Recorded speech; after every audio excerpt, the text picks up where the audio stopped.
Gladiator, starring Russell Crowe, came out in 2000 and gave us one of the greatest historical epics of all time, in my opinion ranking up there with the likes of Braveheart and Ben-Hur. Thanks to iconic hero and villain performances by Crowe and Joaquin Phoenix, a story full of action, betrayal, and intrigue, and a gorgeous musical score by Hans Zimmer, Gladiator secured a Best Picture win at the Oscars, and deservingly so. I first saw it when I was 9 years old, and immediately looked up to Maximus Decimus Meridius, one of the strongest and most virtuous movie protagonists of all time.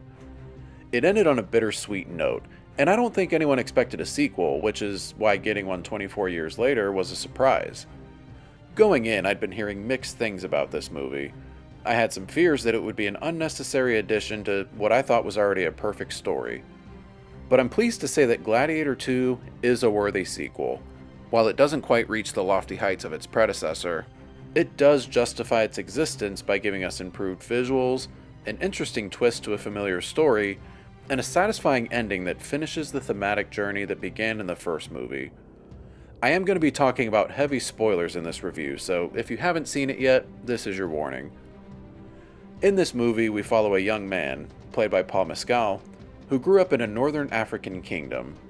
After a general, played by Pedro Pascal, invades and has his wife killed, the young man becomes a slave and a gladiator, and uses his thirst for revenge to fight his way to the Roman Colosseum.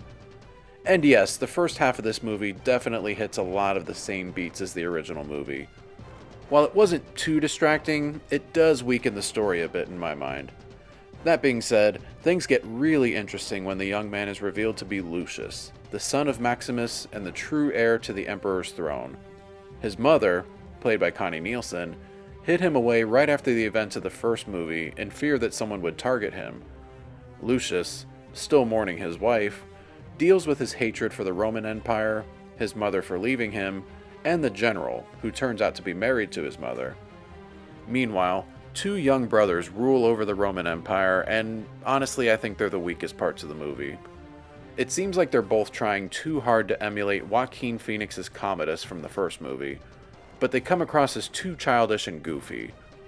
While Commodus also had his moments of over-the-top antics, he still maintained enough control over himself to make intelligent, calculating decisions. He was an intimidating villain, not because he was physically a threat, but because he was an unpredictable schemer and manipulator who would do anything to keep himself in power. These two guys, however, weren't the least bit threatening. That role went to Denzel Washington, who ended up being a pretty solid antagonist. His acting was incredible, per usual for him, and I did like seeing how he worked behind the scenes to manipulate the emperors until he gradually reached the top. Denzel is definitely the standout in this movie, though I do wish we would have gotten a little more backstory on his past. We only really get a small bit about how he used to be a slave under Marcus Aurelius, and that he wanted to make his way to the top of Rome. The way this movie ends ties things together nicely with the original theme of the first film. In the original, Emperor Marcus Aurelius expresses his dream of Rome to Maximus, a dream that involves ridding Rome of corrupt monarchs and giving more power to the senators and to the people. Maximus echoes this dream to the Roman people just before he dies at the end of the first one. And in this one, Lucius is able to achieve his father and grandfather's dream by convincing the conflicting armies of Rome to unite and return power to the people. It was very satisfying to see Marcus Aurelius' dream come to fruition, and despite Hans Zimmer not being the composer for this movie, we still get to hear his incredible piece, Now We Are Free, at the very end. The fight scenes in this movie are very creative and epic, and despite the implausibility of filling the Colosseum with water and sharks during this time period, I still thought that was a pretty impressive looking battle.